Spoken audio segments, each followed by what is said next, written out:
মানৱ জাতিৰ এক ভয়ংকৰ শত্ৰু ৰূপে এটা ভাইৰাছে আক্ৰমণ কৰিছে। এই ভাইৰাছৰ নাম দিয়া হৈছে কৰোনা ভাইৰাছ। বহু লোকে এতিয়াও ইয়াৰ বিষয়ে নাজানে। চাইনাৰ উহান চহৰত এই ভাইৰাছ তীব্ৰ গতিৰে বিস্তাৰিত হৈছে।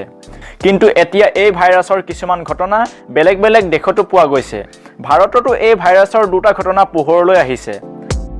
হেল্ল' বন্ধু বান্ধৱীসকল, নমস্কাৰ। ইনিচিয়েট আছাম চেনেলটোলৈ আপোনাক স্বাগতম। বন্ধু বান্ধৱীসকল, আহক আজি জানি লওঁ কৰোনা ভাইৰাছ কি আৰু ইয়াৰ পৰা কেনেদৰে হাত সাৰিব পাৰি। ভাইৰাছ কোনো ধৰণৰ লিভিং বা নন লিভিং অৰ্গেনিজম নহয়। ইয়াক দুয়োটাৰ মাজৰ এটা স্থিতি বুলি ধৰা হয়। ভাইৰাছৰ এটা বিশেষ গুণ হ'ল ই বহুত সোনকালে বিয়পিব পাৰে। যেতিয়া এই ভাইৰাছ বাঢ়ি গৈ থাকে তেতিয়া তাক ৰখাবলৈ বহুত কঠিন হৈ পৰে। ভাইৰাছৰ ইমান ক্ষমতা আছে যে ই সমগ্ৰ পৃথিৱীকে ধ্বংস কৰি দিব পাৰে। পৃথিৱীত এতিয়াও বহুতো ভয়ংকৰ ভাইৰাছ আছে, যেনে ধৰক Ebola virus, influenza, HIV, dengue, malaria ইত্যাদি। কিন্তু এই সকলোবোৰৰ ভিতৰত নতুন ভাইৰাছ হ'ল কৰোনা ভাইৰাছ। বেছিভাগ ভাইৰাছৰ দৰে কৰোনা ভাইৰাছো জীৱ-জন্তুৰ পৰাই বিস্তাৰিত হৈছে। চীনৰ লগতে এতিয়া সমগ্ৰ বিশ্বতে এই ভাইৰাছৰ বহুত চৰ্চা চলিছে। এই ভাইৰাছৰ দ্বাৰা আক্ৰান্ত লোকৰ সংখ্যা দিনে দিনে বাঢ়ি যাব ধৰিছে আৰু এতিয়া এই ভাইৰাছ শেষ হোৱাৰ কোনো কাৰণ বিচাৰি পোৱা নাই। এই ভাইৰাছ চাইনাৰ উহান নামৰ চহৰ এখনৰ মাংস বজাৰৰ পৰা বিস্তাৰিত হৈছে। প্ৰথমতে ডাক্তৰে পৰীক্ষা নিৰীক্ষা কৰি গম পাইছিল যে এই ভাইৰাছ জীৱ-জন্তুৰ পৰা মানুহলৈ বিয়পিছে। কিন্তু এতিয়া এই ভাইৰাছ মানুহৰ পৰা মানুহলৈ বিস্তাৰিত হৈছে বুলি প্ৰমাণিত হৈছে।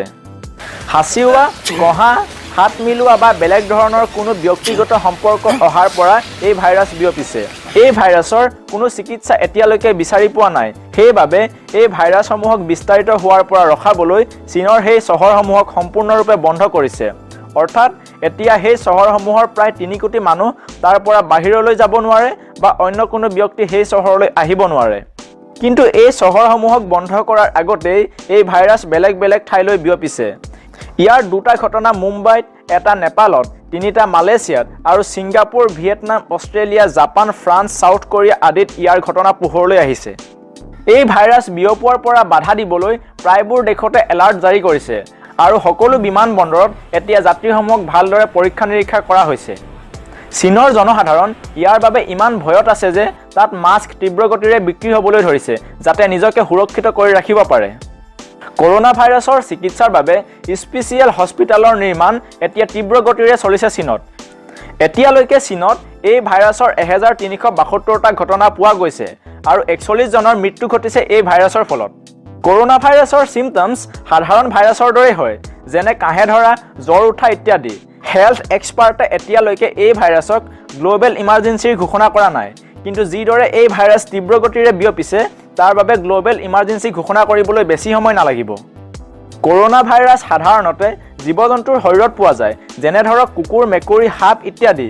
এই ভাইৰাছ যেতিয়া মানুহৰ সংস্পৰ্শলৈ আহে তেতিয়া চৰ্দি লাগে, উশাহ নিশাহ লোৱাত কষ্ট হয় আৰু যেতিয়া ই শৰীৰত বিয়পি যায় তেতিয়া ৰোগীজনৰ মেলেৰিয়া হ'ব পাৰে, কিডনী ফেইলিয়াৰ হ'ব পাৰে আৰু শেষত মৃত্যু হ'ব পাৰে। যদি এই ভাইৰাছ মানুহৰ পৰা মানুহলৈ বিয়পিছে তেতিয়াহ'লে ইয়াৰ পৰা কেনেদৰে হাত সাৰিব পাৰি? আটাইতকৈ ভয় লগা কথাটো হ'ল যে বিভিন্ন ধৰণৰ এডভান্স টেকন'লজি থকাৰ পিছতো আমি মানুহে এই ভাইৰাছৰ কোনো ধৰণৰ চিকিৎসা বিচাৰি উলিয়াব পৰা নাই আৰু বৰ্তমান এই ভাইৰাছৰ চিকিৎসাৰ বাবে বহুতো পৰীক্ষা নিৰীক্ষা চলি আছে।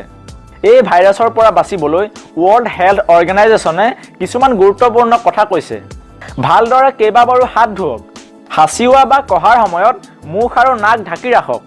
মাছ মাংস সম্পূৰ্ণৰূপে আৰু ভালদৰে সিজোৱাৰ পিছতহে খাওক। যদি কাৰোবাৰ উশাহ নিশাহত অসুবিধা হৈছে তেতিয়া সোনকালেই ডাক্তৰৰ ওচৰলৈ যাওক। যদি কোনোবা ব্যক্তি এই ভাইৰাছত আক্ৰান্ত হৈছে তেতিয়াহ'লে সেই ব্যক্তিৰ সংস্পৰ্শলৈ নাহিব। বৰ্তমান চীনৰ বাহিৰত এই ভাইৰাছৰ পৰা আক্ৰান্ত লোকৰ সংখ্যা বহুত কম, কিন্তু সোনকালে ইয়াৰ চিকিৎসা বিচাৰি নাপালে ভয়ংকৰ পৰিস্থিতিৰ সৃষ্টি হ'ব পাৰে। তেতিয়াহ'লে বন্ধু বান্ধৱীসকল, আজিৰ এই তথ্যসমূহ কেনে লাগিল জনাব। ভিডিঅ'টো ভাল পালে লাইক কৰিব, শ্বেয়াৰ কৰিব আৰু ভৱিষ্যতেও এনেধৰণৰ গুৰুত্বপূৰ্ণ তথ্য পাই থাকিবৰ বাবে চেনেলটো ছাবস্ক্ৰাইব কৰিব। জয় আই অসম।